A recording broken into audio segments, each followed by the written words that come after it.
Hello friends, आता आपण net क्लॉथवर design कसं ट्रेस करायचं पाहूया. मी फर्स्ट साध्या पेपरवर ट्रेस करून घेतले, डिझाईन काढून घेतले. म्हणजे नुसतं बॉर्डरच होतं म्हणून त्यासाठी छोट्याशा A4 शीटवर काढले.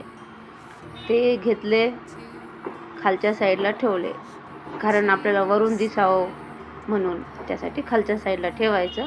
याचं थोडंसं नवीन करून पाहिले मी, असं येते छान म्हणून. असं मग हे पिन लावून घ्यायचं, आपल्याला जसं सेट होते ॲडजस्ट होते तसं पिन असं लावून घ्यायचे. छान बरोबर करेक्ट सेट ठेवून मग असं ड्रॉ करायचं, व्यवस्थित ड्रॉ करायचं.